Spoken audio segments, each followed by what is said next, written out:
What I'd actually like to start to do the whole process with is something that everyone should have done that no one ever does. And so that's kind of where we're going to start.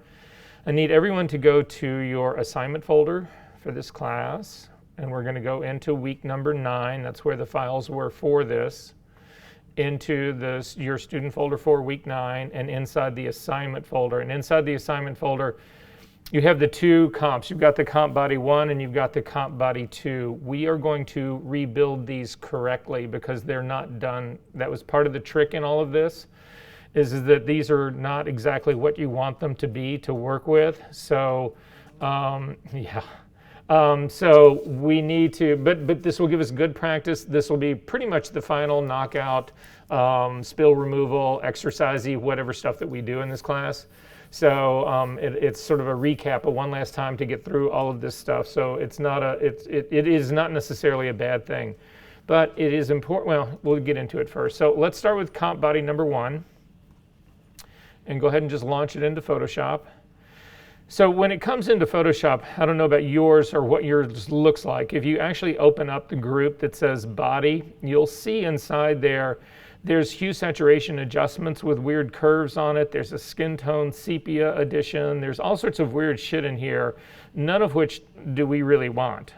There is also, and this is how I used to do things. If you take a look at the sort of the knockout version of this, that's where spill removal is. There's just a lot of shit that's going on in here that is going, it was for a very specific thing that I was doing, and it isn't going to work as a generalization for all of the work that we're doing. So what I want you to do is, inside the body folder, go ahead and open it up. If you go down to the sort of the bottom of the body folder, you'll see the original raw file in there.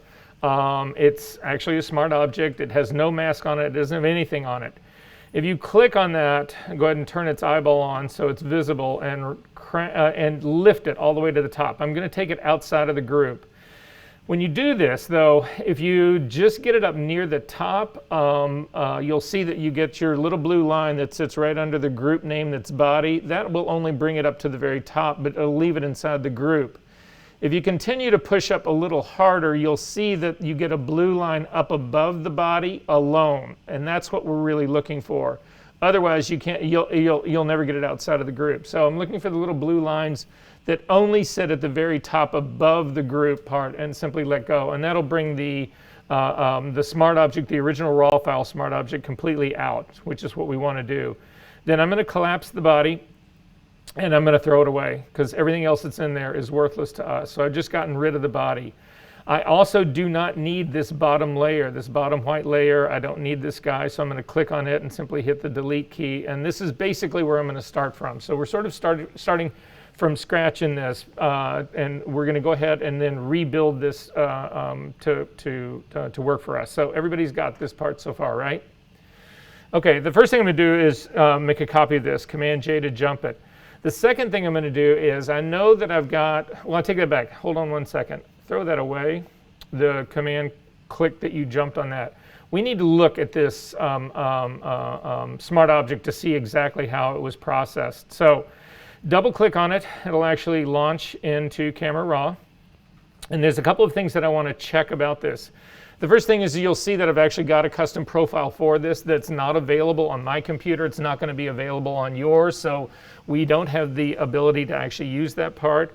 So I'm not going to worry about this part. It's going to default back to Adobe's standard version of this, so we don't really need to worry about it, but we can't take advantage of it. I need to make sure that this thing is white balanced to begin with. And how can I do that? Looking at this image, how would you guys go about doing that? I don't have the other version. Now, some of you may have remembered that I actually had another image that was taken from of this very same girl. It was shot on the same day that we actually did have a color card in on. I could go to try to find that, but again, I'm trying to construct this in a way that it would be like, what would you guys be faced with if this was your only option? And so the only real thing that we can actually do on this, there is no perfect white in here. However, if you zoom into this girl's eyes, this is actually usually a good shot at doing this if you can't find any other white. Typically we'll avoid teeth teeth tend to have, everybody's teeth tends to have a little bit of yellow in it. And so when you do that correction, it'll put a lot of blue in your image. But if you're lucky, whites of eyes tend to usually work reasonably well. And so that's what I'm going to go after. And we'll just see how good this works. So I'm going to click on the white balance tool, the little eyedropper that's over on the right-hand side in the basic panel. I'm going to click on that. And for me, and I don't know why it's my computer, but it's like half the time when I click the eyedropper tool, I've got to do it like 3 or 4 times to actually get the eyedropper tool to come over into the image. And then I'm going to actually use the whites of her eyes to color balance. However, if you look at her right eye, you'll see that the right side of her right eye is in shadow. That's not a good spot for me. The other side of that eye might work, but I'm feeling better about the eye that's on the left-hand side that's almost completely in light. And I'm simply going to click on the white of her eye over on this side. Now at that stage of the game, it neutralized a lot of the red out of the image, and that's part of the problem that I thought was in this image. However, you can play around with this. I'm going to try the other white of her right eye that's actually in the light. I'm going to click on that to see if it changes. That brings a little bit of the red back, and for me, looking at my computer, I think that's what I'm going to go with. I'm going to keep that version of it. But now I need to check the exposure part of this. And to check the exposure part of this, again, we've had this conversation. What I'm looking for is, it's starting out Caucasian skin, so at least I've got that part going for me. Again, because this whole trick is based on highlights on Caucasian skin. So then I need to actually look at a highlight on her skin, and I'm a little leery about dealing with the area that's right above her eyebrow. There is a place that's sort of up on her forehead, but that doesn't really strike me as super highlight on it. As I'm hovering over that area, you can look up at my screen to see where I'm at. I'm actually getting a 227 in the red channel. I'm going to try the place that's right on the bridge of her nose, and that gives me a 234. Now the 234 is usually, again, the typical range that I try to be in for the red channel on Caucasian skin in a highlight is somewhere between 225 and 245. This is right in the middle, so I'm feeling somewhat good about that. However, looking at this whole image, again, I'm looking up at the top. I'm going to say this is probably pretty good where we're at right now. So I'm going to go ahead and accept this for what it is, and then we will just open it up. So I'm going to go ahead and say open. And again, you would want to try to do those things first. I'm also going to do a quick check on this. I'm going to zoom in on this just to make sure I'm getting the same readouts in my smart object. So I'm going to grab my color sampler tool and take a look, and it is reading that 227, and it's reading, I'm actually getting more like a 230, 228, that highlight in the bridge of her nose. And this happens because there's a difference in when the file is a raw file still inside of Camera Raw, and when it's actually then run through Camera Raw and actually brought out into Photoshop as a Photoshop file. So we've got a small shift in this that's actually happened. So I'm going to try to fix that part. I am going to put a color sampler point right on the bridge of her nose, or not on the bridge of her nose, but on the highlight that's really on the top part of her nose. So again, I'm using the color sampler tool in Photoshop. I'm going to click on that. It'll actually drop a color sampler down. In my case, it's a number 2 because I've got something that's in the background. But in your case, regardless, let's all start on the same page. Hit clear all on the at the very top in the options bar. That'll get rid of all your points, and then go ahead and put a single point right again on the highlight part of her, the bridge of her nose. Of course, now when I do that, I actually get a 234, so fine, I'll accept the 234. Next thing I'm going to do, though, is, again, build the layer to actually do the knockout. And it's going to be something that I can actually be destructive on, and I'm okay with that. So that's sort of what I'm going to do. But before I do that, I need to check to make sure that the color balance of her skin is what I expect it to be.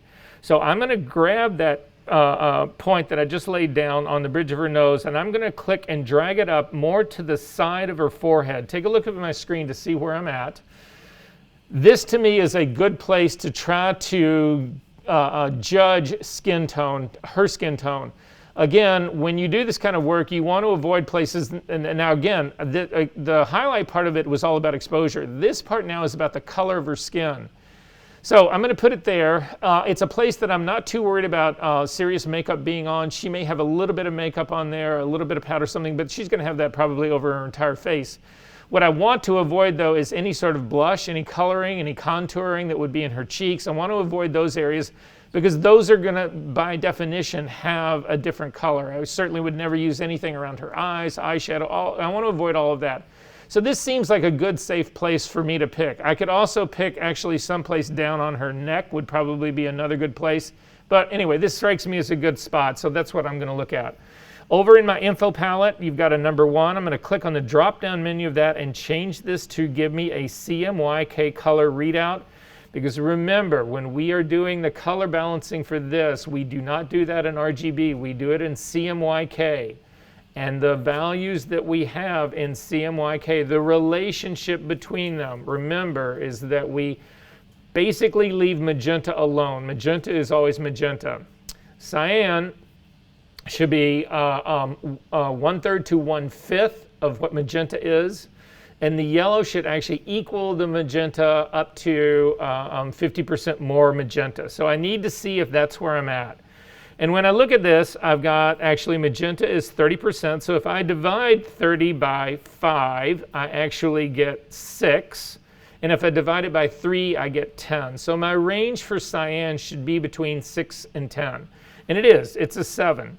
And then I look at the yellow value on here, and it is also correct. Again, it should be equal to magenta. In this case, magenta would be 30, up to 50% more magenta.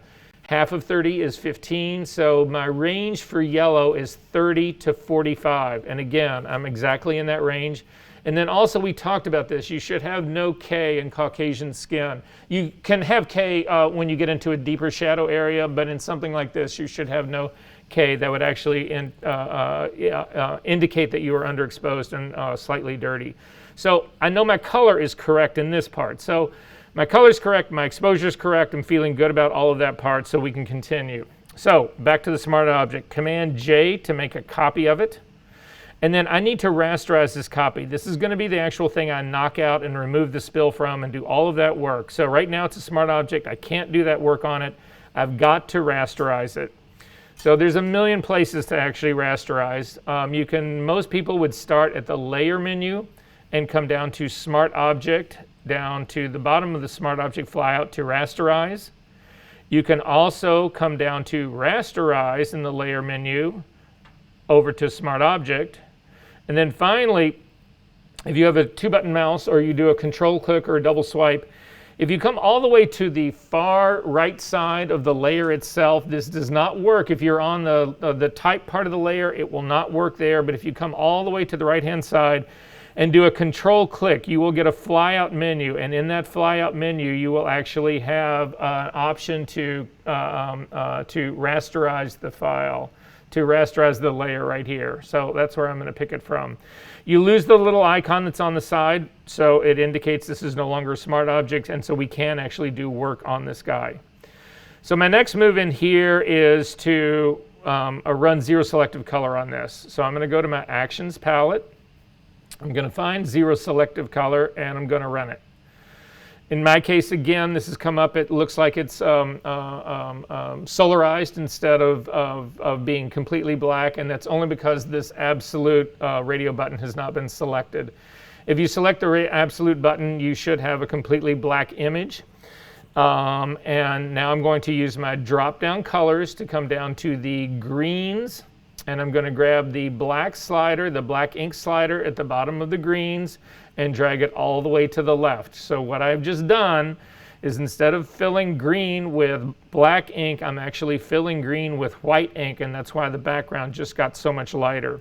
Now I'm going to say relatively zoomed in close to this girl's hair, because this is the place where you always run into trouble. I'm going to try to actually saturate the background a little bit more to see if I can't get this to be even a little bit more effective to give me a better knockout. But if I see trouble in the hair, which I probably feel like I'm going to see, whatever, then I know I've got to back that off. So then I'm going to activate the Hue Saturation Layer that's underneath the Selective color layer. I'm going to grab the targeting adjustment tool that's in the properties panel at the top. It's the little hand with the arrow pointing both left and right. If you click on that, then you'll get an eyedropper icon when you come on your image. And what this eyedropper does is that it knows it's actually going to select the color for us. We don't have to worry about selecting the color. And it's also going to move the saturation slider for us. So I'm just covering on the area outside of her hair. Make sure you don't have any hair in this area. This is the green background. I'm going to click and drag to the right, and you'll actually see right off the bat, I'm saturating the background, but look what's happening to her hair. All of a sudden, there's this white halo part and this really chunky shit that's happening around here. What that's telling me is that I can't saturate this thing. I'm going to pull it back all the way to the point where I don't see that happen anymore, and basically I get back to 0. So the truth of the matter is when I shot this thing, I actually managed to get it as saturated as I could in the studio. So I don't want to use hue saturation in this to boost that, because otherwise, because it's just going to tear up the hair and make that look awful, and I don't want that part to happen. Say what? Oh, sorry. It's like bouncing around the room. Okay, so this is where I've got to start from. I'm going to go ahead and leave my number 1 right where it is. I am going to back out a little bit. And I'm going to put another color sampler point just out onto the white background. So again, my color sampler point, and I'm just going to click and stick it out onto the white background. At this stage of the game, though, I actually want just a black and white version of this file to work with. So I am not going to load the selection, the luminosity of my RGB channel. I'm just going to drag down either the red, green, or blue channel. It doesn't matter which one. If this is truly a black and white, and it is, they are all completely equal. Again, by definition, black and white or grayscale is equal amounts of RGB at every luminosity level. So I'm just going to grab the blue channel and drag it in the channels palette down to the little icon that looks like a box with a plus in the middle of it. It will make a blue copy for me at the very bottom of my layer stack. I'm going to double click on that and rename it Knockout 2, because I think there's already a knockout in here.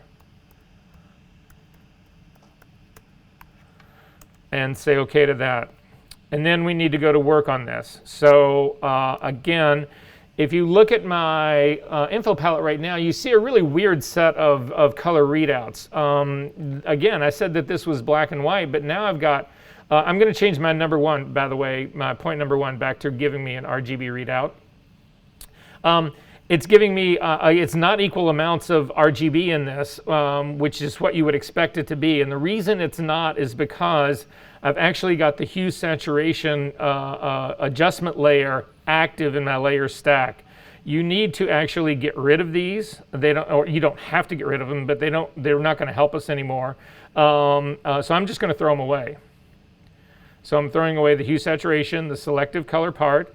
Now I'm going to click on my knockout number 2 at the very bottom of my layers palette, and now you should see, again, what you would expect to see. There's an RGB readout of 0s for my number 1 point. I need to change my number 2 point drop-down menu to give me an RGB readout, because right now it's reading K. So I'm simply going to select on the number 2 and come down and click on RGB. Guys, we've done this since the 3rd week of this class. This is the same process over and over and over again. So now I'm going to run levels on this knockout number 2 to get this one. In my case, it's 130s. In your case, it should be something close to that. I need to get that to 255 because that's where white will be. So Command L to bring up the levels dialog box. I'm going to grab the white point slider and start to pull it to the left. And I'm just watching my readout numbers. I'm watching the readout in the info palette so that I can get this thing all the way back. I want to get very close to 255, but I don't want to actually get to 255. I got to 254 right now. I'm going to stop right here, and I'm going to go to my arrow keys and just tap it in until I just get to 255. And I'm going to go ahead and say OK to that. However, if I look down at the image, I'm going to zoom back out. When I look at this image, I can see that there is still an enormous amount of contamination, especially in the lower left-hand part of the image. There's still a lot there. I got to white in the upper right side of my image, but the lower part down here is not white at all. So I'm going to click, just hover your cursor right over that same number 2 point that was sitting out there. You can click and move this guy, and I'm going to drag it down, and I'm looking for sort of the heaviest area down in the bottom that I can sort of get. Because again, if I can get the darkest areas of my background to white, anything that's lighter than them will already have gone to white. So once I get down there, I can see that I'm reading a 249, and that indicates contamination down there. So again, same trick all over again. Command L to bring up the levels dialog box. And in this case, I'm so close to that 255, I'm not even going to bother to try to drag that slider. I'm simply going to select the number that says 255 and immediately go to my arrow keys and just start to tap down until I get this to 255, just to sort of like clean everybody out. Before I say OK to this, I'm going to zoom back into her hair and make sure that this is not doing irreparable damage to her hair. Again, use the preview check mark to turn this on and off. And you can see it sacrifices a few of the little flyaway hairs, but it's still, there's a whole enormous amount of little flyaway hair on this girl, so I'm not going to concern myself with that part. I'm feeling pretty good about that. I've got part of her necklace is still showing. I've got some cleanup work that I've actually got to do, but at this case, I'm feeling pretty good about it, so I'm going to go ahead and say OK. So now I'm going to double click on the hand and check and see what we've got going here. So that did pretty good for the background. We've still got a little cleanup in the background to do, but my issue right now is going to be the area that's right around her feet, where her feet are actually on that background. There's the fan that's right behind her. I need to take care of all of those. Hopefully, if you guys click on your path palette, you will have a path that has the shoes in it. Does everybody have, hopefully, a path that has shoes? Yep. So we are simply going to load this as a selection. Hover over the shoes path. You don't need to select it, just hover over it, hold down the command key and click once, and it will actually load the shoes as a selection.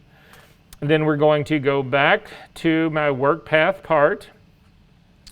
I do have this selection going. I am working again on my knockout number 2 channel. Right now, though, the shoes are selected, so if I paint anything, it's going to be on the shoes. That's not what I want to do. So to show you what I mean, hit the B key to get a brush. Make sure that your brush is a normal brush. The edge of your brush doesn't really matter because the selection is actually going to control this. However, I made this path really close to this area where the fan is in the background. And I need to worry about overspraying that into an area that would not be selected. So I'm going to go ahead and make my brush completely hard brush. That way I don't need to worry about it at all. I know it will only be exactly where I can see the brush edge. My blending mode is normal, my opacity is 100%, and my flow I need to crank up to also be 100%. But now, and white is going to be my foreground color. But now if I paint, you'll see it paints the legs and the shoes. I don't want to do that. I want to do the exact opposite of that. So I'm going to hit Command Z to undo that. I'm going to invert the selection, not the image. If you hit Command I and invert the image, it just makes what was black white. That's not what I want to do. I want to invert the selection. So to do that, it's up to the Select menu down to Invert. So this is inverting the selection, not the image. So now everything else is selected and the feet are protected. So now I can use my white brush to simply click and drag around the whole area of the feet to get rid of the fan.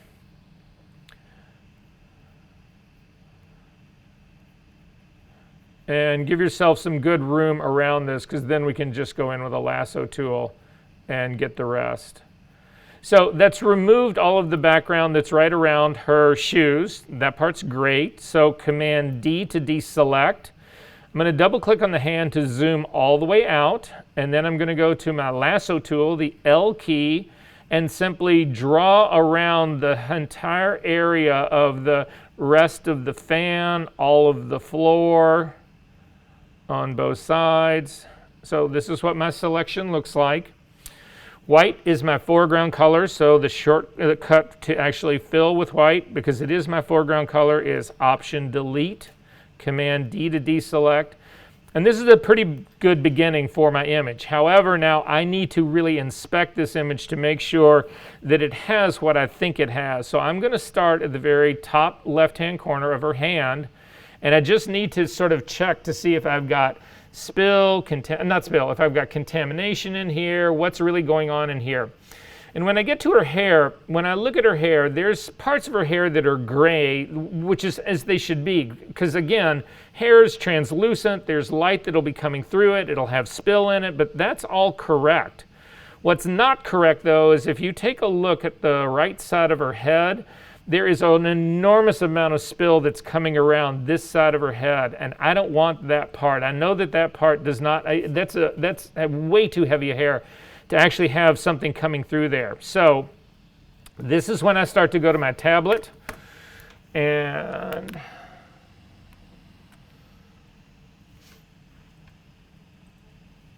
I am connected now. So I'm gonna hit the B key to get a brush. I'm going to make this a completely soft brush. I'm also going to change its blending mode to overlay. That will actually protect a lot of this. However, I don't know that I really want to hit this completely hard, totally hard. I want to make this transition gentle as this sort of goes out. So I'm going to drop my flow down to about 20% so that I can really use my tablet to scrub on this, 20-25%, something like that. Black needs to be your foreground color because again, we're making this area that's near her darker. So I'm going to hit the X key to actually make black my foreground color. And then I'm simply going to start scrubbing across this and still leave a little bit of that gray on the very outside edge. You can see a highlight that's on her cheek right here that you need to get rid of. You can actually take that all the way. So this part's worked pretty good. I'm going to crank my flow all the way back up again.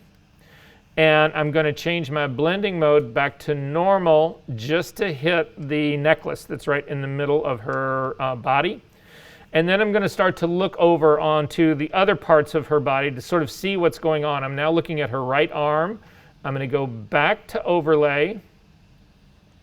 I'm going to go ahead and leave my opacity and flow at 100%. And I can there's small little areas that are right on the sort of the top and the bottom of her sleeve that you actually need to go ahead and completely make black.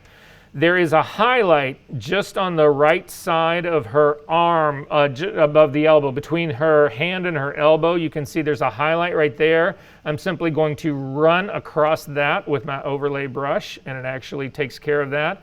There's an area of her dress that's underneath her arm that's also got a highlight on it. I'm going to kill that. And I'm working my way down right at her waist. There's another place where you can see highlights on that. As I work my way down, I'm just holding down my space bar to give me the hand to work my way down.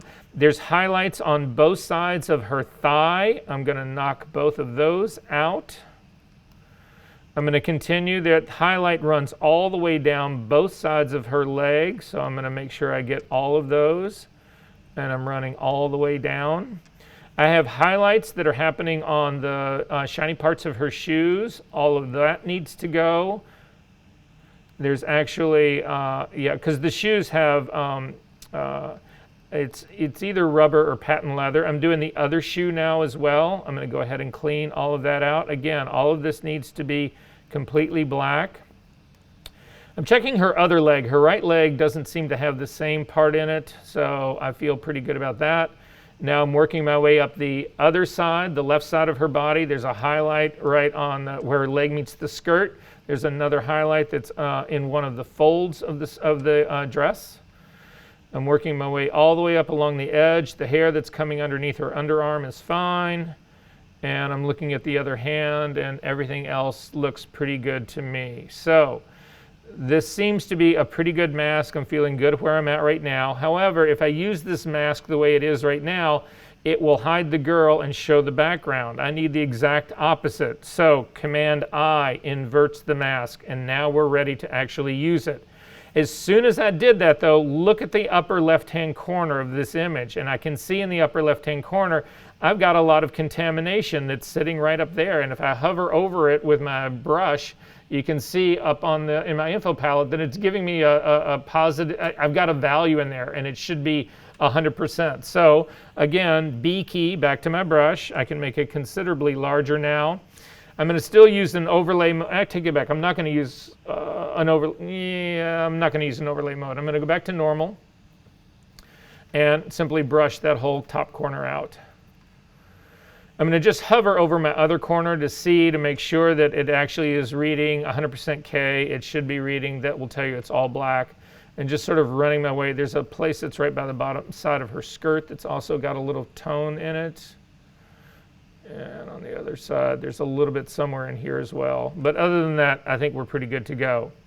So to try this out, we are going to load this as a selection, hover over, again, it's already selected, so it doesn't matter, but hover over the thumbnail of your knockout number 2, hold down the command key and click, that will load it as a selection, and then come back over to your layers palette to the one that we're actually going to work with and simply add it as a layer mask. Now, we don't see anything different because the layer underneath it is identical to it. So I'm going to click on the layer that's underneath it, and I'm going to introduce a solid white layer in between the two so that I can really see how good my mask is and how bad my spill is. Yes?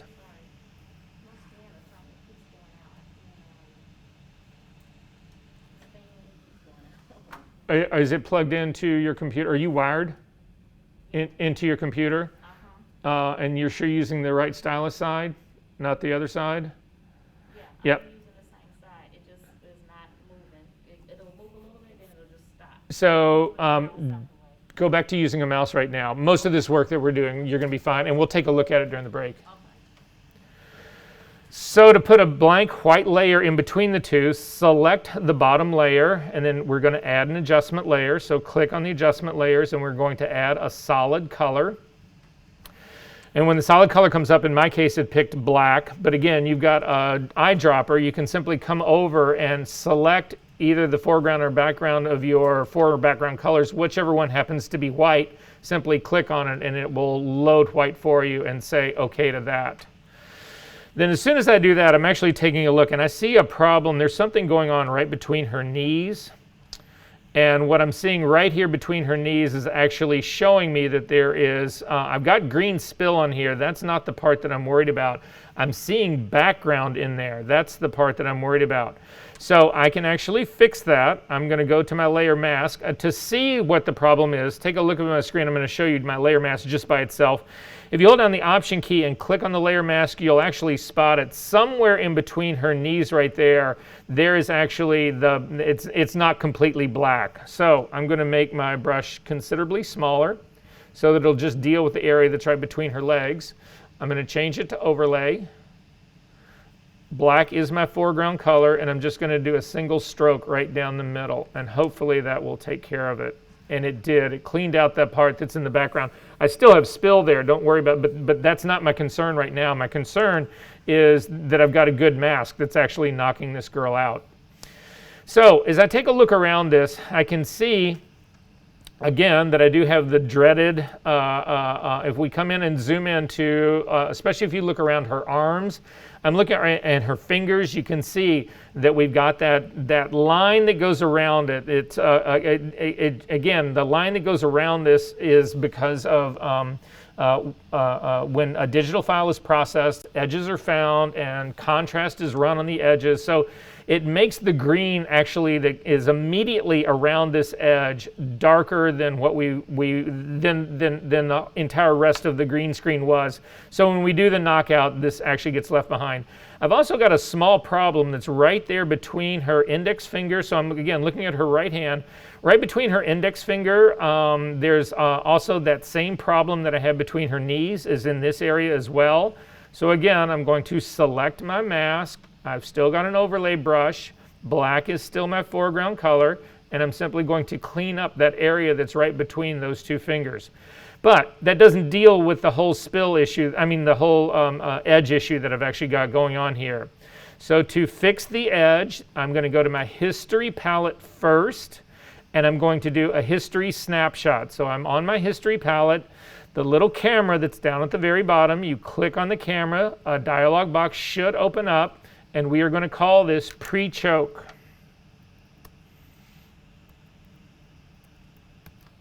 and say okay. Then I'm going to go ahead and actually choke this thing. So make sure you have the layer mask is selected. This is where we're doing the work. And our first move is to actually blur the layer mask. So up to the filter menu, down to blur, down to Gaussian blur. A dialog box will open up. My dialog box opened up. I had a 10 value in there before. That is way too much.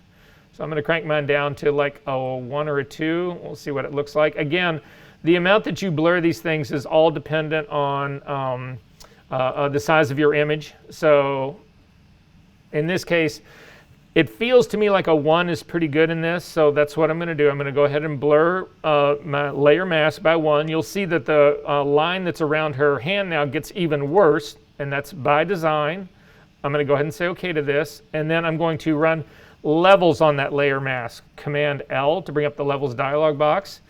And I'm going to grab the black point slider. Again, what I did when I blurred that was I introduced levels of gray between the white of the mask and the black of the mask. Now those grays I can actually push and make them, not push them. I'm either going to make them darker or lighter, which in effect chokes or spreads your mask. So I'm going to grab the black slider and I'm going to start pushing it to the right. And I'm simply watching what happens. And by the time that I get up right around, in my case, about a 131, that line is gone. Now I've still got spill on her arm. That's not what I'm talking about. I'm looking for that dreaded really hard line. I'm simply going to take a look around the rest of her body to make sure that I think I'm getting things right. I'll take a look up at her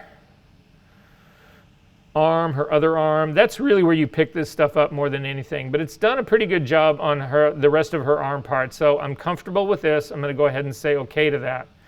And then immediately do another history snapshot and call this post choke. And say OK to that. And then scroll up to the very top of your history palette and you will see, you should have the same thing that I've got here. You should have this thing that's called Comp Body 1. We've got 3 history states up there. Comp Body 1 was what the image looked like when we opened it up.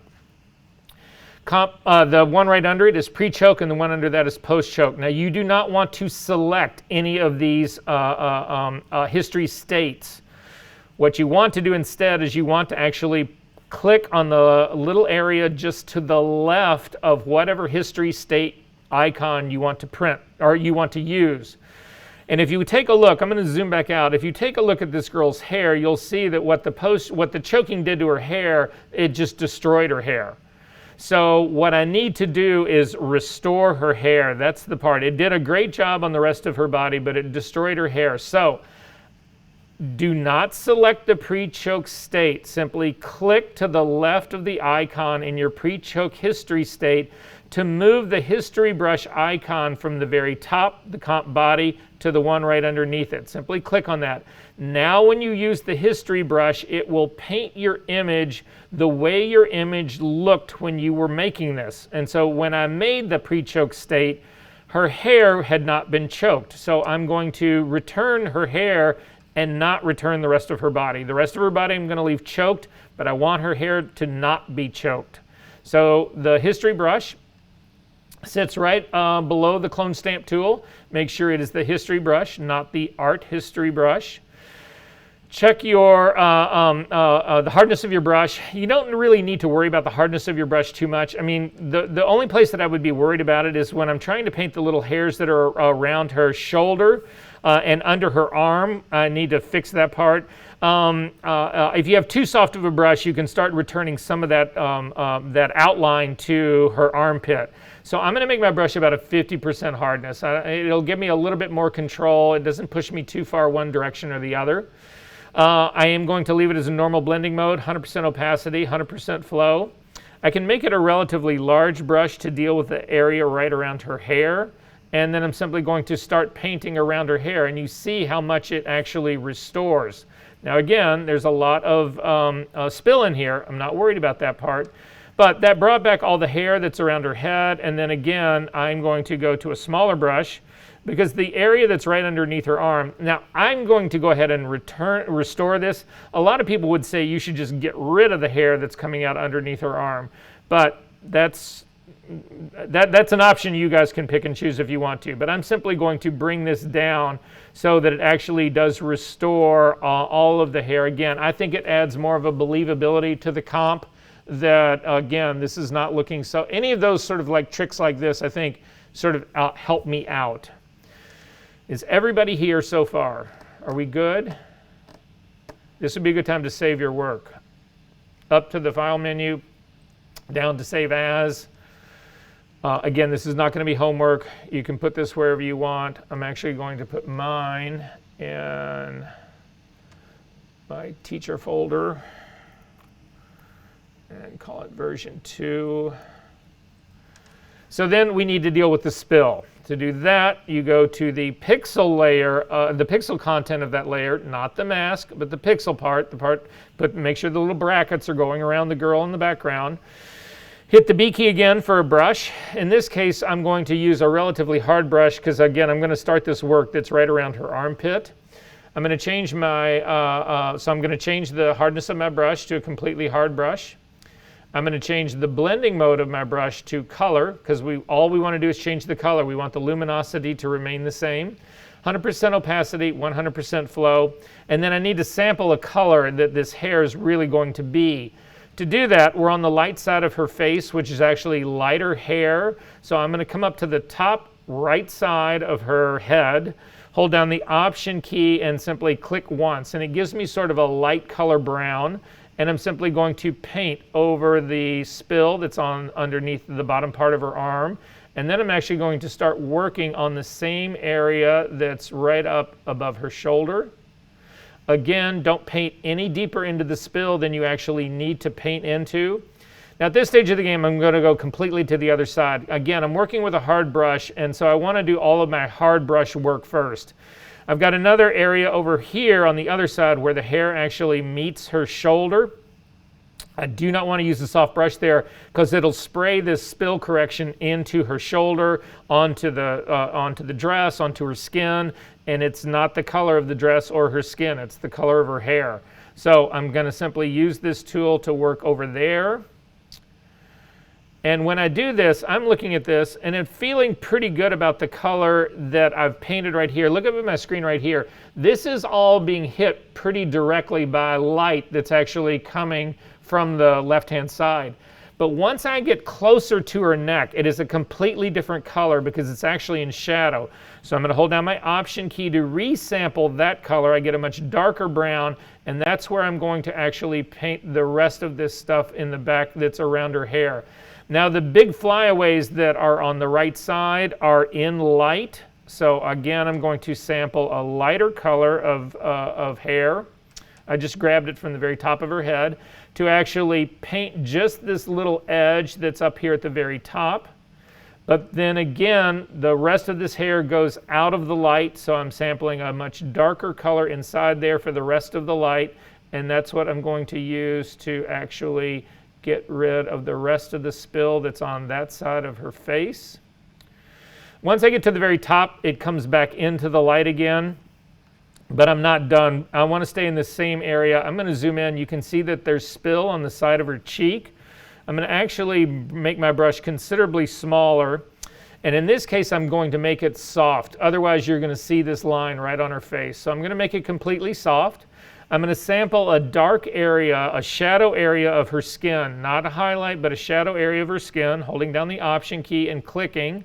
And then I'm simply going to run it along that edge to remove the spill from the side of her cheek. There's also a little bit right on the bottom of her ear. There's also some color that's right up in here in her cheek part. You'll see that I actually made I don't know if you can see it on your screen here. Yeah, that some of this red got pulled up into the hair up in here. It shouldn't be that way. So I'm going to resample color from this back area right here and simply paint over it again, and that will actually remove it.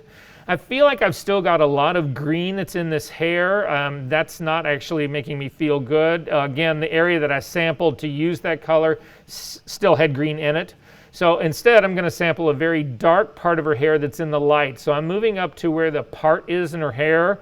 I'm going to hold down the Option key to sample that color. It gives me a much darker but a more neutral color.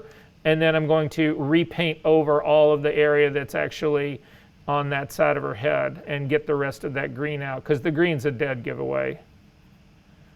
And that will actually take care of all of that. She's still got a little bit of green on the highlight right above her eye on that side, so I'm going to resample skin color, dark skin color, to get that part and run up through that.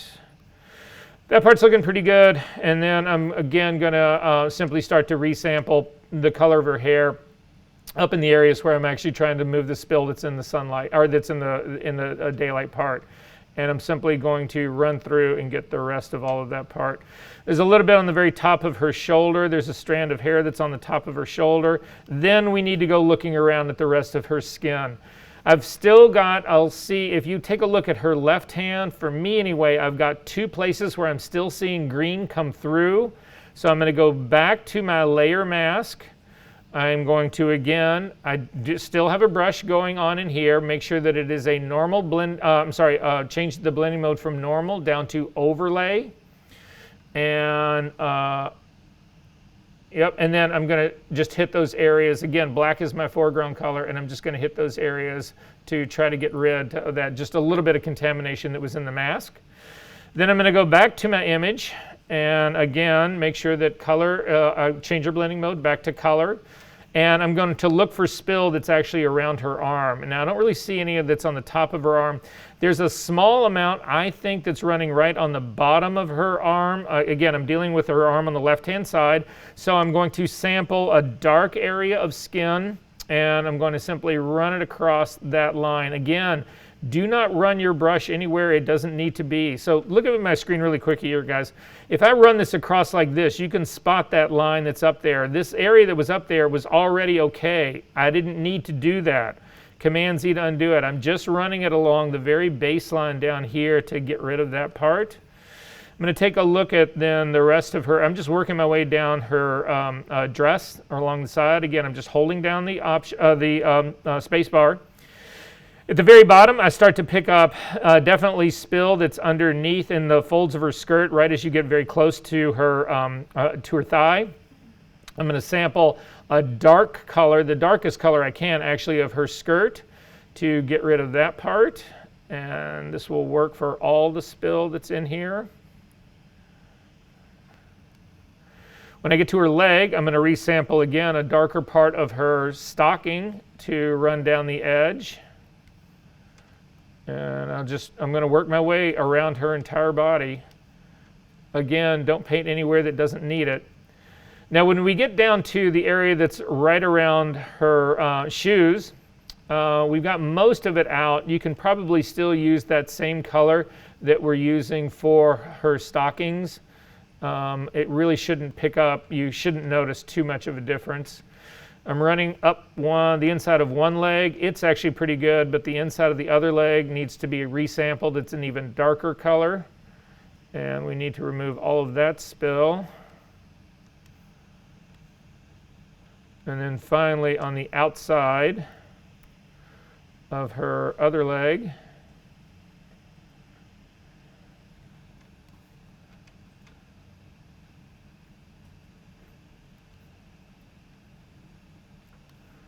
and I'm going to resample when I get up by her shin.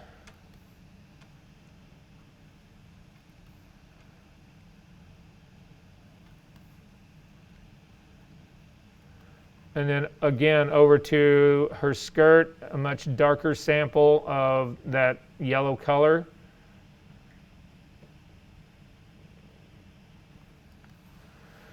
And then on the outside of her skirt on this side, it's a much lighter color, a much lighter yellow, so make sure that you resample again. And then just run it up the sides wherever it actually needs it. When I get to her waist, I'm going to resample sort of a darker color in her waist.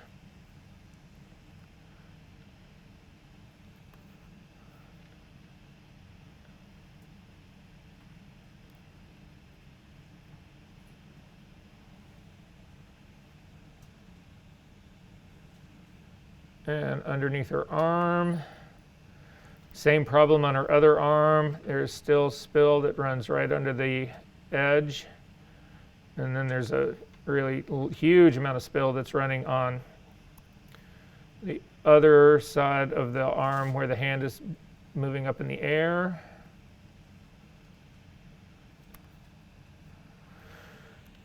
And then finally, the last part of it all, the dress right above her shoulder part.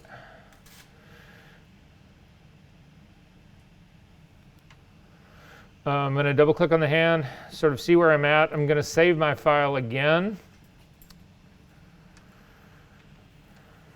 Not a save as, just a save.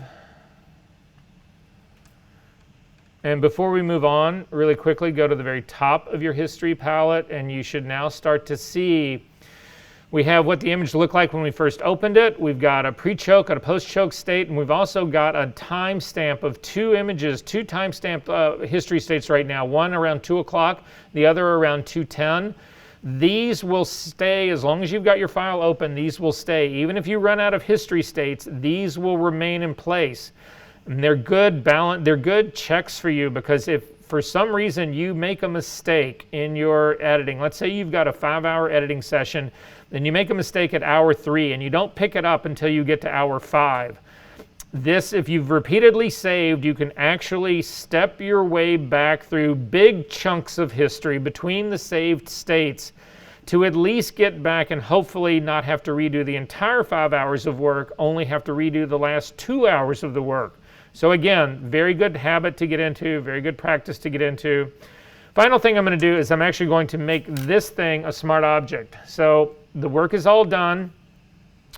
If you turn off the white fill layer and the background layer as well, you'll actually see that it's a girl simply here knocked out on a transparent background. But the problem that I've got with this now is that, let's say I wanted to do puppet warp on this. I can't actually do it because the entire image is still there. It's just being masked out.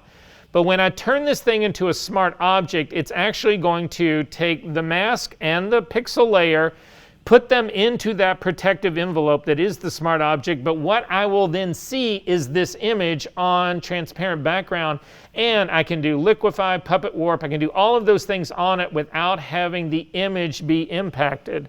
So great move. I can also do infinite transforms. I can do all sorts of things with this. So again, you can come up to the layer menu, down to smart object, convert to smart object.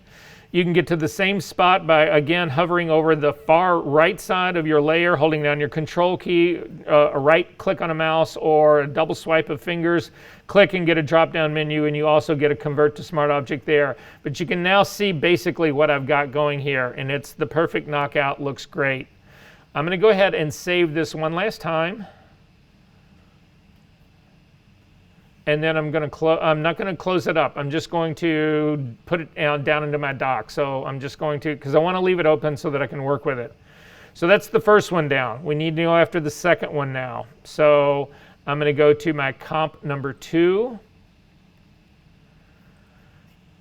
And we are going to basically go through a similar process with this right now. I've already got a pretty good mask going on this, so I'm not going to go through all of those other parts. I do have spill in here, and I think I've got, again, I think this image needs to be choked a little bit. It's really hard to see when you're just on a transparent background. So I'm going to click on the smart object that's on the bottom. Actually, before I do any of this work, I need to check to make sure that, again, this file is actually exposed correctly and got everything else going on it that's correct on this. So I'm going to double click on the background layer, the very bottom layer, to go into Camera Raw. I'm going to zoom into this girl. Now in this case, I feel like I'm going to check the color balance of this. I feel like this file probably is color balanced. I do have white that's in my scene, although I don't know that the white that's actually on this background wall is the same as the white that would be hitting her. We'll find out right now. So I'm going to click on the white balance tool.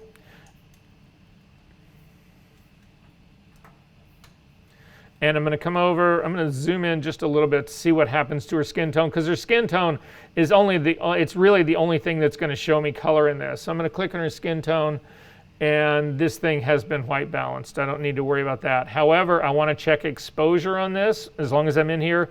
You're better off making your exposure adjustments in Camera Raw than you are throwing a curve on it once you get it into Photoshop. Even though it's very close, again, you're still better off doing it here.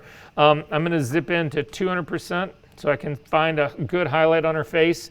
Again, in this case, I'm going to do something. I'm looking right around above her eyebrow, and what I'm actually getting in my readout is a 224. You can see in my history palette, my histogram, the R value is a 224. I'm going to throw a color sampler down there so that I can actually watch how much I need to add to this.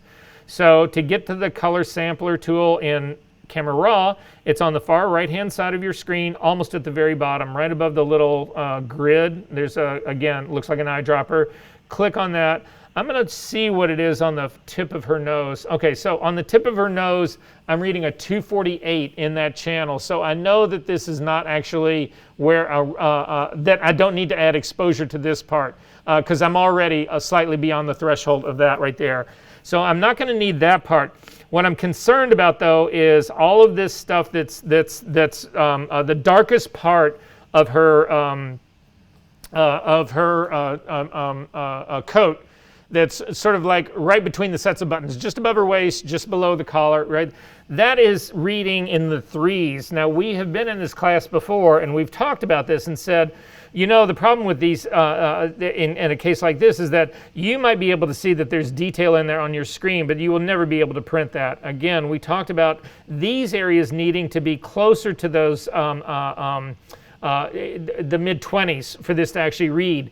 Now, I could say, well, this is deep in shadow. It's being shadowed by the part of her collar that's over the top of it, but it still seems way too dark for me. Again, if I come out to the outside of her sleeves, those guys are fine. I mean, I'm reading this part in here. They're in the mid-30s, so there's no problem there. But I feel like I would like a little help on this bottom part here, so I'm going to actually see if we can't open that up a little bit. I'm going to go after the blacks first. I don't think this is a fill light issue. I think it's a blacks issue. Right now they're at a 5. And also right now, this is interesting. I'm actually using an older version of Photoshop to actually be doing this, an older version of Camera Raw. Do you see the little warning triangle that's sitting down at the bottom right-hand corner of the picture image? That's telling me that that warning says, well, you're not using the latest, greatest version of Camera Raw in here. To get to it, you simply need to click on that icon. And again, if you guys know what the basic panel is supposed to look like, this is a very old version of when I first made this thing. So if you click on this, it will actually upgrade you to the newer version, and you will also see that those areas just considerably opened up. So now I'm hovering over that same area, and I'm getting closer to like a 17 in here. This is going to be dark, but at least it gives me a little bit better of something to actually work with in here. Yeah, this is going to be considerably better for me. I don't think I'm going to open this up anymore. If I look at what it did to her sleeves are still in that mid-30s. So all this really did was sort of really lift up those shadows for me a little bit. If I needed it to lift more, again, you work with either the blacks slider, which deals with the very deepest part of your image, or the shadow slider. That's what will impact these areas and pretty much leave everybody else alone. So I'm going to go ahead and say OK to this. Image opens up considerably for me. Great. However, the smart object that is above it now, if you actually click on that, the same thing has happened to it. Again, this is a true clone. This one above it was just a copy. It was not made using that new, again, if we wanted an independent version of a smart object, remember we need to go up to Layer, down to Smart Objects, Create New Smart Object via Copy. But just doing a Command J, these two, the smart object that's on the bottom and the one that's on the top, they are identical. Now, the one on top, again, I'm going to do the very same trick that we did before. I'm going to put a white layer between the two so that I can see the spill that's actually happening on her. So I'm selecting the bottom layer. I'm going to click on the Add Adjustment layer and add a solid color. And in the solid color, when it opens up, the color picker opens up. I'm going to use the eyedropper to click on my, in my case, white is my background color to actually give me white. I'm going to go ahead and say OK to that. And then I know the hair is going to be a problem. What I'm really looking though for is the edge of her, and this actually has been choked. So I don't need to worry about this. The only thing that I've got to worry about here is going to be spill. This top layer where I'm going to remove the spill is still a smart object. We need to rasterize that so that I can actually paint on it and remove the spill. So again, I'm going to go all the way to the far right hand side of this layer, hold down the control key, get my drop down menu, and say I want to rasterize this layer. And I'm going to come up to the top. I don't need to choke this one. All I need to do is start to remove the spill. So I'm going to start with her hair at the very top. Again, the B key to get a brush. Color is going to be the blending mode. At this stage of the game, I'm not too concerned about spilling anywhere. I don't think I'm going to pick up a color shift on her coat at all. So I'm going to I'm going to go ahead and leave this as a soft brush. Colors my blending mode, 100% opacity, 100% flow. Make my brush a little bit larger. I'm going to hover over the, I'm going to start at her, basically her bangs, hold down the Option key and click to sample a color. And then I'm simply going to come in and paint just the fringe areas that actually need color to them. I'm keeping all of the super little fringes that are on the very top. Again, that all adds believability. I'm going to hold down the Option key to resample a different color as I'm working my way around the back. Sample a different color as I start to get into darker areas, different color as I'm starting to get even darker still. In this area that's on where I'm at on my screen right now, it's still a little bit in the light. It's being hit by the light. Again, that's coming down on this. But once I get down to where hair is actually in shadow, I've actually got to make a considerably darker color in that area down in there. That part's good. I'm checking the rest of it. I'm just running along the edges. Her legs are good. There is spill on the tip of her boot. So I'm going to sample that color and get rid of that. Actually, there's a little bit all along the entire edge of her boot. It's reflective, so that's why we're picking it up there. I'm going to go to the other side and do the same thing on that. And there's a little bit on this other side over here. And I'm actually good to go as far as that part goes. So, again, at this stage of the game, good point to save your work. I'm going to save mine, do a save as. And again, you would put this wherever you're going to work with it. And say OK. I'm going to double click on the hand here, and then I am going to convert this to a smart object. Again, if you turn off the color fill and turn off the bottom layer, you'll see it's the girl that's just isolated on a background. I am going to hold down the, again, my control key, click on the far right hand side and say I want to convert this to a smart object, which I'm going to do right now. So I've got a problem with this in the beginning though, and the problem with this, and that we could leave it the way it is right now, but what I would say to you all is that if you remember the way this image was shot, this girl was supposed to be on a set of rocks and her feet were actually hanging over the front of the rocks so you could actually see underneath her shoe. I don't really believe that that would actually be the case, and also the back of her heel had actually gone further down. Now, we can save this and actually fix it once we start doing our composites, or we could actually try to fix it right now. I think probably the better move is to save this and we'll fix it in at least our first composite, and then if we need to go on, we'll fix it or we'll change it in other composites. But again, those sorts of things you need to think about, would that really happen? In most cases, her feet would appear to be flat on the ground. But at any rate, now I've got the second one of these images, and now we can actually start to work. So again, I've done my save as this on this guy. I'm going to check the top of my history panel to make sure it's sitting there. Yes? Quick question. I was doing her hair. When you got over here, what did you do to collapse those to get that background? I just turned off the two bottom layers, Right, I did that. and then you need to convert this to a smart object. Oh, okay. Okay, so again, another way to convert it is up to the layer menu, down to smart objects, just convert to smart object. All right, so I'm going to collapse this guy, and then we're going to start our first composite. So, is everybody kind of good to go on this? Okay, I'm going to do this. I'm going to throw the two that I just made onto the server. If for some reason you crashed and burned on this, it didn't work, I'm going to give you these to work with because it's still, I want you guys to have as much hands-on as I can possibly have. So give me 1 second here.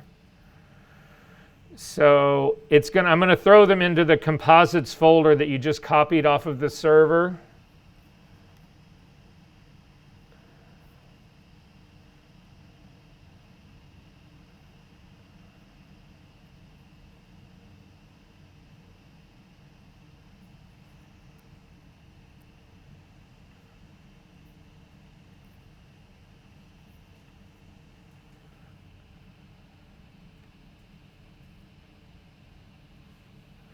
So they're both up. They just went into that same composite folder, Comp Body 1 version 2 and Comp Body 2 version 2 should both be in there. You're welcome to use the one that you had if you want. I want you to be able to do this work. That part's really, really, really critical for me. Okay, so the first one we'll start with, we're just going to do these in order. So we're going to start with Kennedy's. I haven't seen this one, so this is a brand new one for me. We'll sort of see how it goes.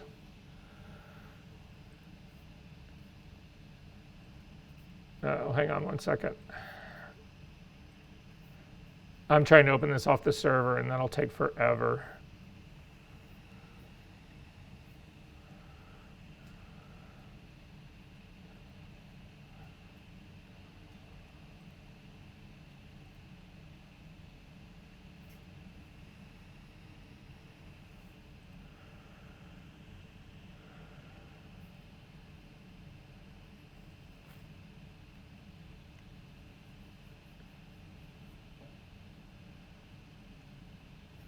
All right, so I've got Kennedy's up, and we're just going to sort of take a look at what she's got going here. You can see by looking at her file here, there's the comp layer that she was working with. There is a series of shadows that she's actually made on this too. If you turn off the figure though, you can actually see that she, again, either deliberately or otherwise, brought this image in, or has an image of this that's got people in it that we can actually use for reference. And then if we turn on the image, there's also, it looks like, Kennedy, you tell me, did you actually use content aware fill to get rid of those people, or did you shoot another frame? Yeah, you spot a little bit of weirdness that happens right into here in the trees. That doesn't mean it was a bad move. It was a good move, but again, what I would consider doing then is that's where my figure would go to hide that. But at any rate, before we do this though, I want to check to make sure that that what she did was correct. So I'm hoping, because her base image is a smart object, that it is the raw file. So I'm going to double click on it to see, and it is a raw file. It actually opens up. And again, this will be something relatively simple to color balance, because we've got more white in here than we know really what to do with. So I'm going to click on the white balance tool. Now some places where we pick on the white might have a problem. It might be too light. So I'm going to click on an area right here, and you can see that it pulls in an enormous amount of warmth into this image. Now that can be right or that can be wrong. There's other places that we can check this, because again, there's no way to always know exactly what snow is going to do. So I'm going to click on the girl's sneakers. That's also going to be a white balance. That actually only puts in more warmth. If you zoom in, it looks like the guy's got a white t-shirt on. So I'm going to zoom way in so that I can actually get to his white t-shirt. And I'm going to click on that part as well. All of these things are confirming to me that this image needs to be this warm. Now, why? Kennedy could say to me, well, you know, it's snowing in the woods, it's all of this kind of stuff. But remember what's going on here. I've color balanced the girl that I'm going to bring into this thing. If the scenery that I'm doing is blue and the girl is neutral, the two are off in color, they will never match.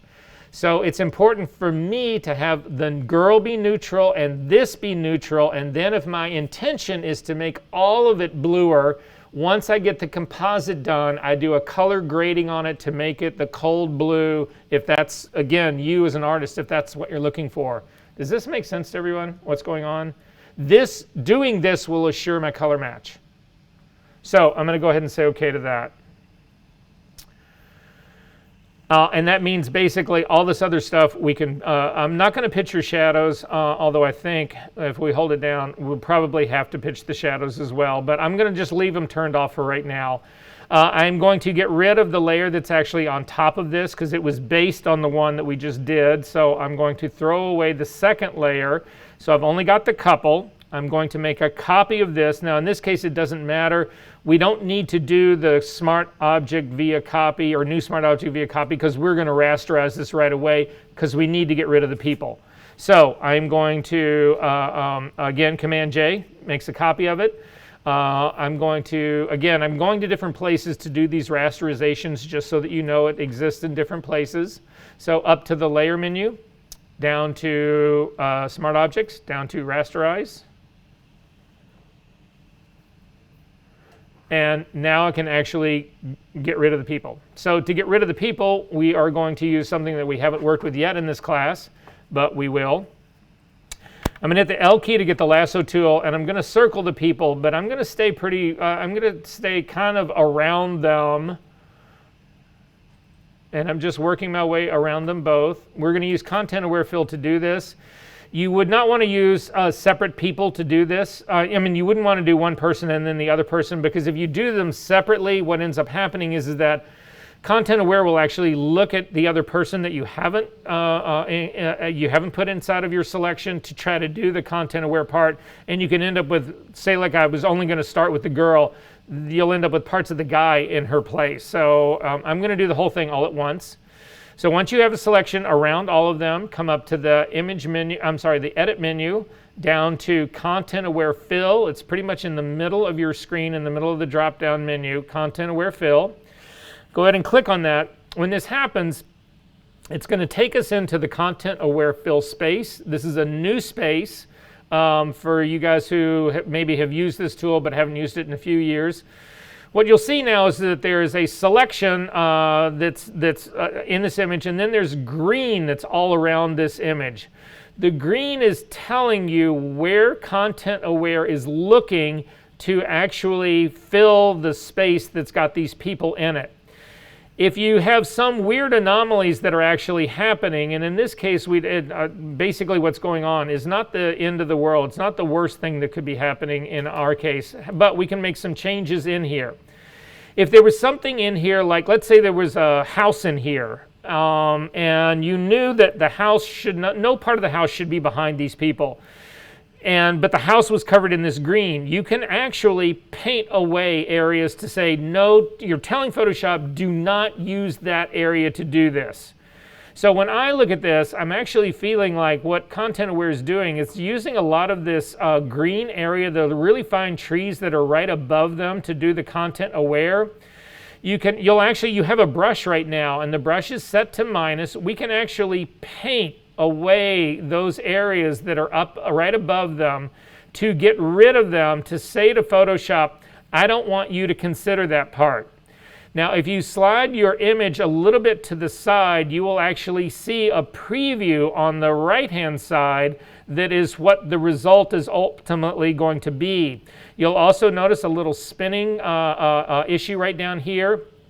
And so what I'm really realizing right now is that this is going to take me forever because, well, you guys tell me, why are all the operations in here taking so long?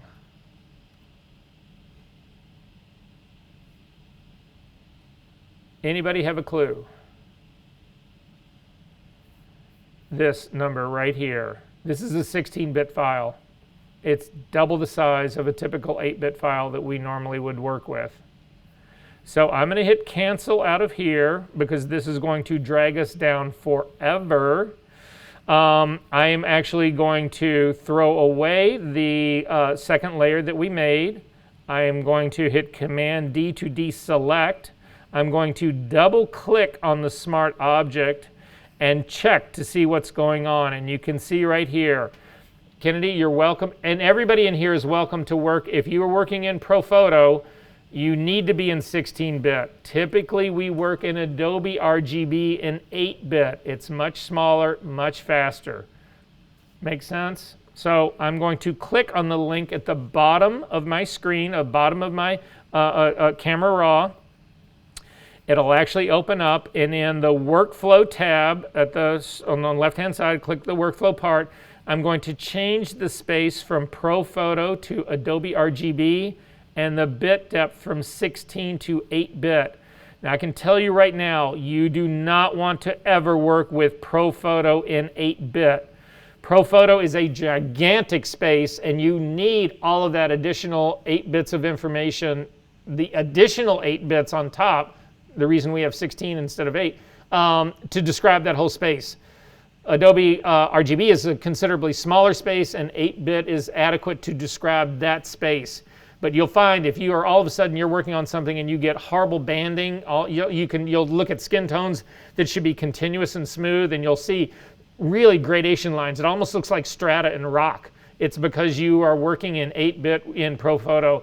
And again, you don't have enough information to describe the colors in between that would give you a smooth gradation. So it's something that people run into all the time. So anyway, I'm going to take this back to Adobe RGB. I'm going to say OK to that.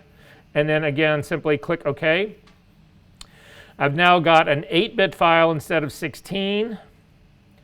Or at least I should have, although it looks like this has been saved as a 16-bit RGB file, or that's what it thinks it is, but this part doesn't matter to me. It'll still continue to go much faster. We can change that, though. To change that, come up to the Image menu, down to Mode, and again, change this to 8-bit from 16.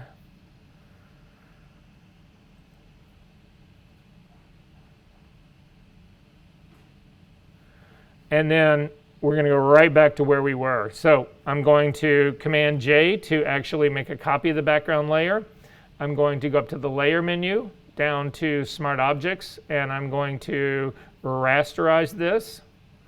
I'm going to hit the L key to get the Lasso Tool, and I'm going to draw a line around all of our figures.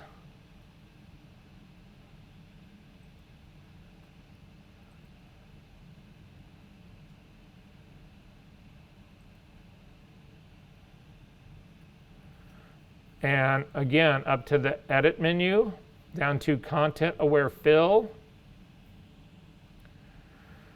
And again, it's actually, I'm going to look at my preview right here. I've got a lot of weird distortion that's happening in here. Before I start to paint out areas that I think I don't want Photoshop to consider, there's a couple of options for us to look at. If you look on the right side of the Content Aware Fill box, under the Fill settings, there's a thing called Color Adaptation. It's always set by default when you start. Again, I've moved my image to the side so that I can see the results. This is my before on the left-hand side. This is my after on the right-hand side. The first thing is to actually step through the color adaptations to see if this helps or not. So I'm going to first off just turn the color adaptation off and see what it does. You'll see a redraw of this. That clearly makes things worse. And then I'm going to go to High. And that's probably worse as well. And then finally, I'll go to Very High. And that's horrible. So I'm going to go back to default. But then I'm going to remove a lot of these really straggly branches that are right above them. I'm actually going to get rid of that part to see if this will simply help.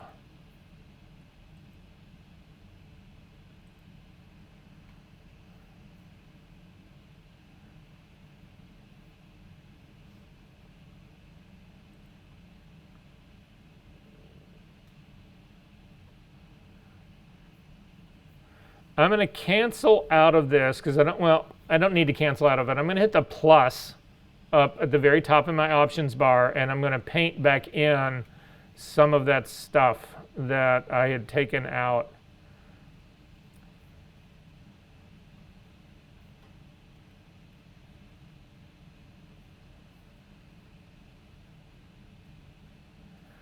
Yeah, I'm going to cancel out of this entirely because Photoshop's initial shot at this was arguably the best. So just canceled out, and then I'm going to right back into it. And I'm going to go ahead and accept what Photoshop has actually asked me to do. I can't seem to really improve on this at all, so I'm just going to use the girl to cover where the back of the woods here is so skanky. That's just going to be, I'm going to put her there. So I'm going to go ahead and say OK to this.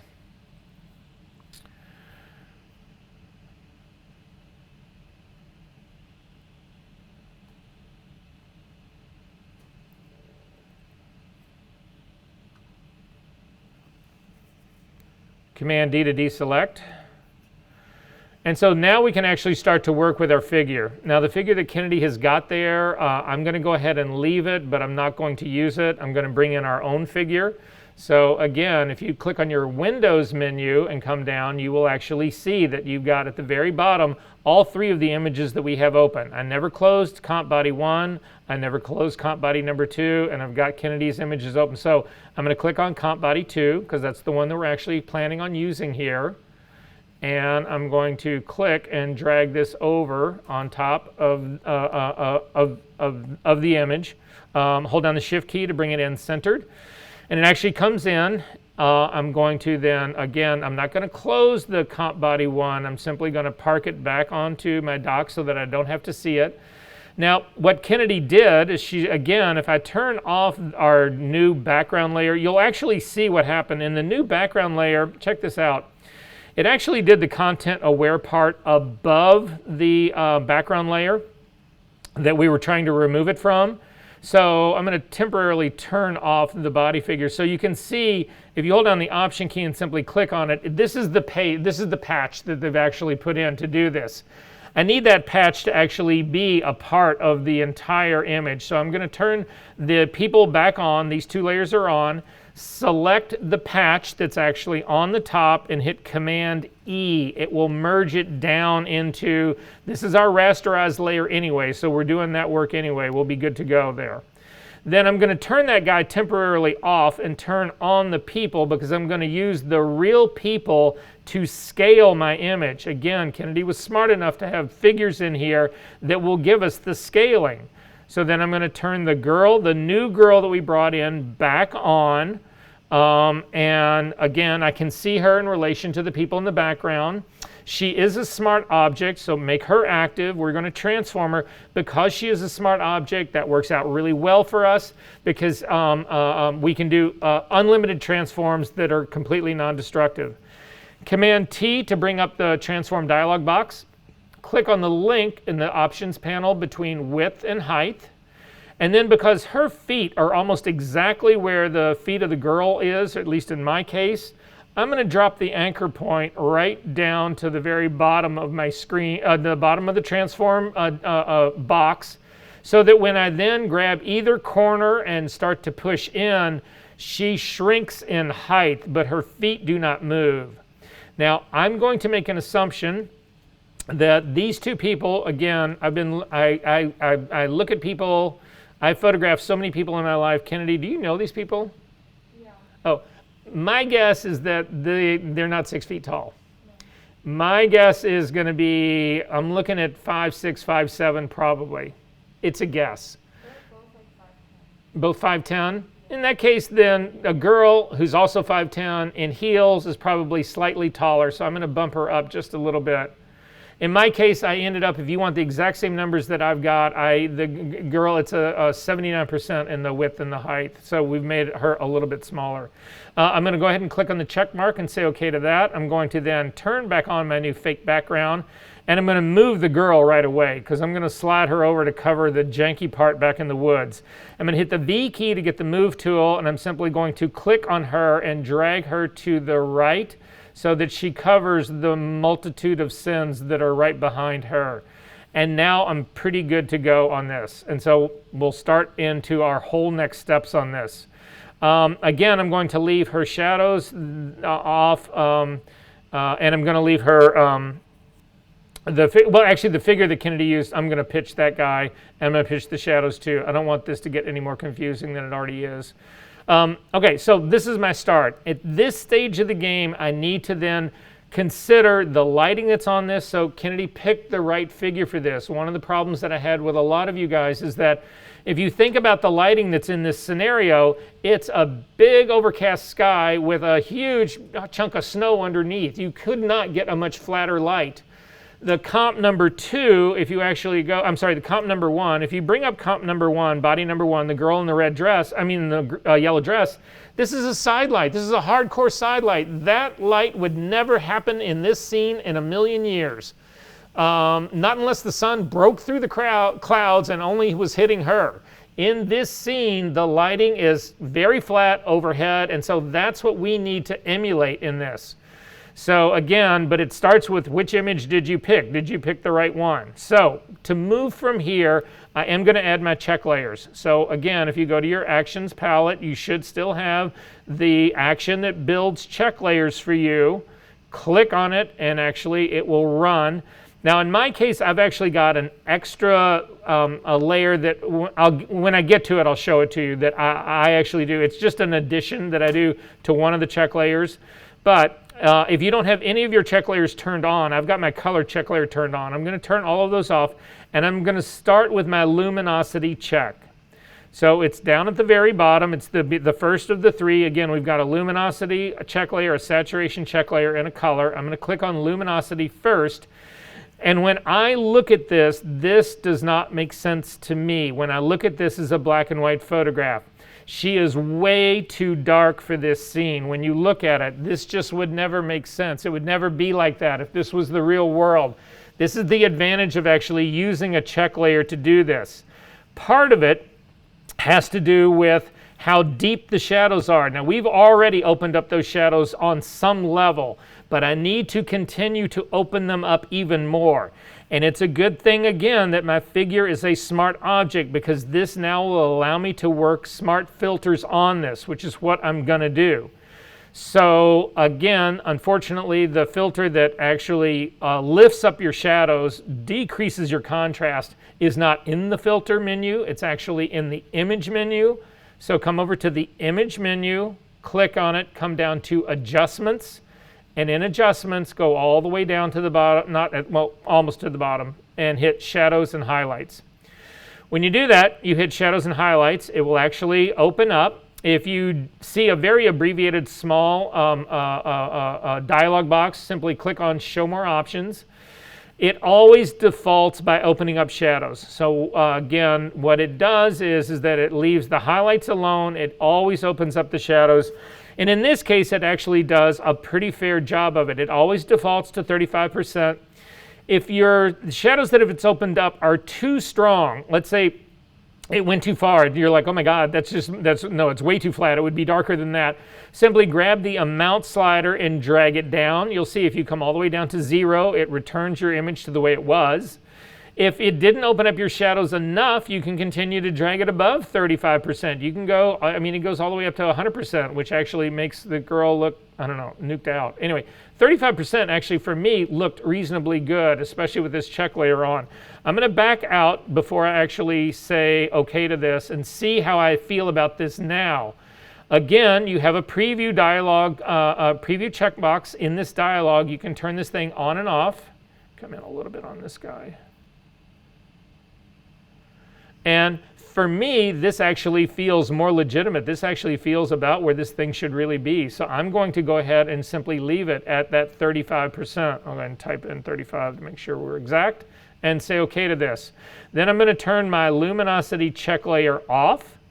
And then to come down to find out if you really feel like this way, you can try to turn the eyeball on the smart filter off. You'll see it is a smart filter, just like I said, even though it's not in the filter panel.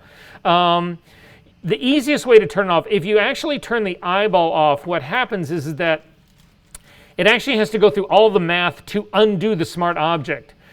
We just temporarily want to hide the effect. So if you select the mask for the smart filter and simply invert it, it'll let you go on and off much quicker. So you can just go back and forth, and this happens so much faster than turning that smart object thing on and off. So this is where I'm going to start, and I actually feel relatively good about this part. The next thing I'm going to go to is my saturation check. I'm going to click on it. And you'll see that in the saturation part, this is a saturation map. And you can see that the only things that are really have any sort of saturation in them at all are her face and actually parts of the trees. And that makes sense because her coat is black, it has no real color in it. The ground is white, it has no real color in it. Saturation is the intensity of a color, all of which are absent in this. However, she does have it in her face. And so looking at this, I'm going to back the saturation of her face off just a little bit. Again, this is an iterative process. So to do that, make sure that you have the Smart Object Girl selected. We're going to do all of our adjustment layers right above her. I'm going to come down and add an adjustment layer to this. So click on the flyout menu for the adjustment layer, and we need to pick Hue and Saturation because that's what we're trying to do. We're trying to drop the saturation on her. Once we do this, before you do anything else, you need to clip this Hue Saturation layer to the girl so that when we make adjustments, it only adjusts the girl. It doesn't adjust the woods. To do that, hover your cursor right between the Hue Saturation Adjustment layer and the Smart Object. You'll get the little hand. If you hold down the Option key and click, it will actually create a clipping layer for you. Now I'm going to undo that, Command Z to undo that. There's another place that you can do the clipping part. If you look at the bottom of your Hue Saturation layer, you will see that there's a little square with that arrow pointing down. This has been added. It's not that new, but anyway, this is another way of actually creating a clipping mask, a clipping layer. So go ahead and click on that, and you'll see you get that same little arrow down. And now when we actually control this thing, it only impacts the girl. However, if we leave the blending mode of this Hue Saturation unchecked, it will not only change the saturation of the girl, it would also shift the color. And that we don't want to have happen. So again, on this part, on the Hue Saturation layer, click on the Blending Mode drop-down menu and come all the way down to the bottom and pick Saturation Only. Now the only thing that will change is the saturation, and it will only impact the girl. And then finally, I'm going to click on the Saturation slider, and I'm going to pull it slightly to the right. You will see her face starts to get a little bit darker. Again, what a saturation map does is that the lighter area in your image is, that the more saturated it is, the darker it is, the less saturated that it actually is. So I'm going to continue to pop this down a little bit more. Again, I'm not trying to go all the way down and make it black. I'm just trying to get it to fit in this scene a little bit better. In my case, I ended up with a saturation of a -19. If you want to do the exact same thing that I'm doing, you can try it. Then I'm going to turn off my saturation check and see what happened. I'm going to zip back out a little bit, and then I'm going to turn the hue and saturation on and off. And you can see that it's actually pulled a lot of that red out of her face, and it also matches the scene, in my opinion, better. You've got all of this white light that's actually coming up off of that. Anyway, just for me, it's the better saturation move. I feel better about where this guy is right now. It's more believable for me. And then finally, the last of the possibilities that we've got is going to be our color check layer. If you turn your color check layer on, what your screen should look like is something probably like this. Does everybody's screen sort of looks like this? It's very pale color. It's really hard to see the differences. What I do with my color check layer is that I want to see the colors exaggerated. So I actually add a hue saturation layer on top of my color check layer. So if you want to do the same thing I'm doing, simply click on adjustment layer, and we are going to add a hue saturation layer on top of your color check layer. Turn it on, and then take your saturation all the way to the right. It just amplifies the effect of the color, so it's easier to see what we're trying to do. So in this case, what I'm seeing is that, again, in terms of the way we would deal with color, so I showed you a trick last week or 2 weeks ago when we actually did the girl in the alley. The girl in the alley, when we actually mapped the color of the background specifically by going into the Export as GIF and grabbing the primary 5 colors or 4 colors that were actually in that scene, that works really well if you're doing an extreme color correction. In this case, we're not doing an extreme color correction. We would not want to do that. It would actually give us a really strange result. We want to do just a little bit of subtle color correction here. So to do that subtle color correction, what I'm seeing is her face is got a lot more red in it, and the whole scene is dominated by yellow. I'm not as concerned about her, about the jacket, the coat itself. It's showing me that there's a lot of blue in that black, and that probably would not be the case. So we're going to actually see if we can fix both of these a little bit. So to do this, I'm going to go back down to my image where we're actually, again, I've got a hue saturation that's above the figure. I'm going to click on this to make it active, because what I want to do is add a color adjustment layer right above it. But again, I also want to clip that color adjustment layer above this to the girl so it only impacts the girl. Are we good on this? Okay, to do that, we're actually going to add another adjustment layer. We're going to add color balance. So it's an adjustment layer, color balance. It's going to go on top. And again, the minute you do this, you should click on the clipping icon either in the properties panel or hover between the two, hold down your option key and click to clip it. That way any changes that we make will only be made to the girl and to nothing else. And then we are also going to change the blending mode of this from normal down to color, because that's all we want to impact here is the color. And now we're ready to go. So in the color balance dialog box at the very top, you'll have 3 different tones. You've got shadows, midtones, and highlights. The girl's probably, her face is probably primarily midtones. The coat on the bottom is probably some shadow, some midtone. There's probably a few highlights on her. I would say that midtones are probably the best place for us to start, and then we'll basically see what happens. So the first thing that I know is based on the coat, I know that there's a lot of blue in that coat that really shouldn't be blue. Again, I've got warm light that's all around her. I need to actually warm this coat up a little bit. So I'm going to grab the yellow slider. It's going, again, this goes between yellow and blue. As you click on that and start to drag it towards the right, towards the left, you'll see that we are subtracting blue and we're actually putting in yellow.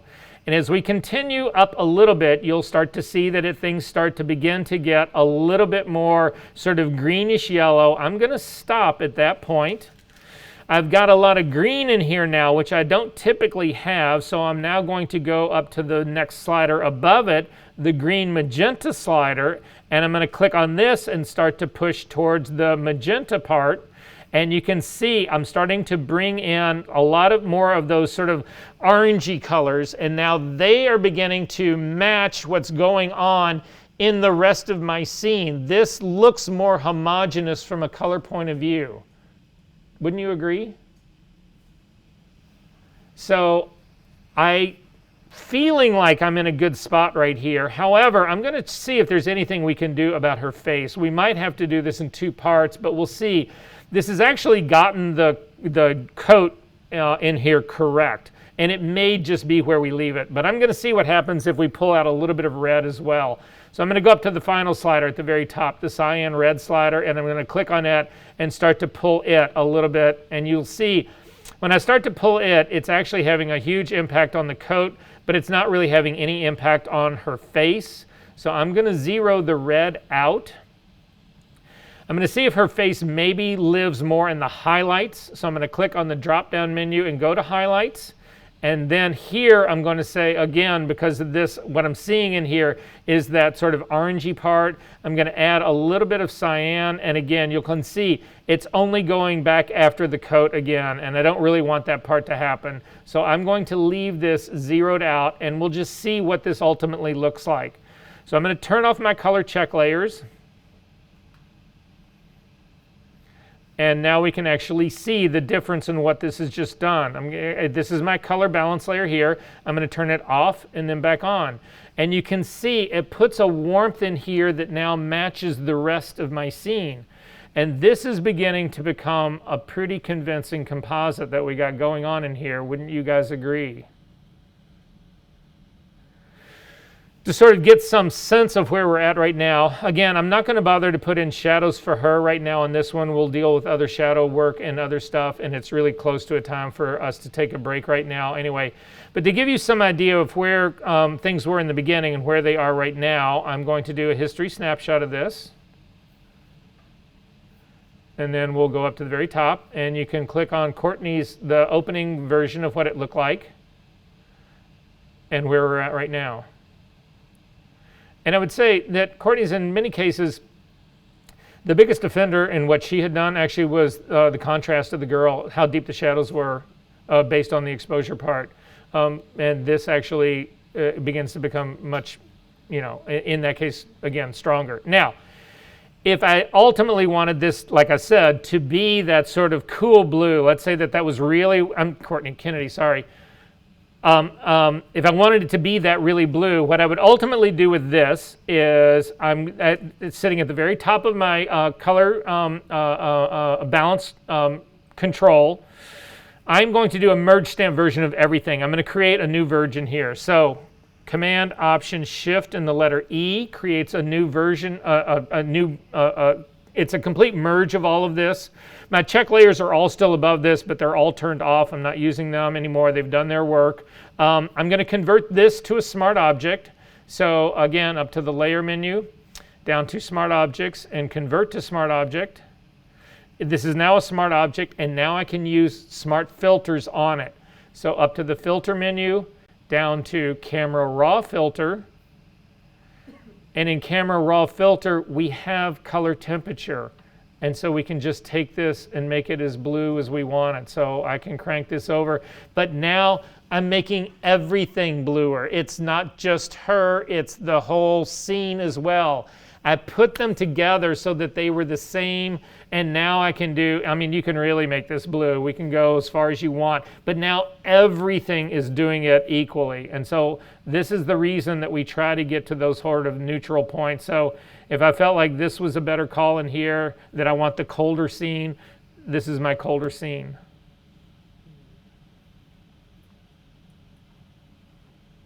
Are there questions about this? Okay, it's 3 o'clock. Let's make it a hard 15. Let me ask you this, though, because if you do not have check layers, you're not going to be able to do all this work with me. If anybody does not have them, I can export the set of check layers so that you can import them. I'm just not going to ask who doesn't have those. I'm just going to do it when we get back, okay? So again, I need you to be able to work with this stuff. Are we good? All right.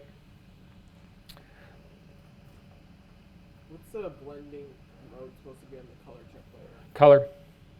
Color. No, not on the color. The color check layers, it depends on which one you're actually trying to use. Oh, okay. So you don't, once you get them made, you don't ever change them. Right, no, but it's because for me, somehow when I did the action, Yeah. it was just appearing as just like a gray layer. Yeah, you're going to get a whole different, you're just going to use my actions. Okay. Everybody's going to start with the correct set. Okay. That's good. Yeah.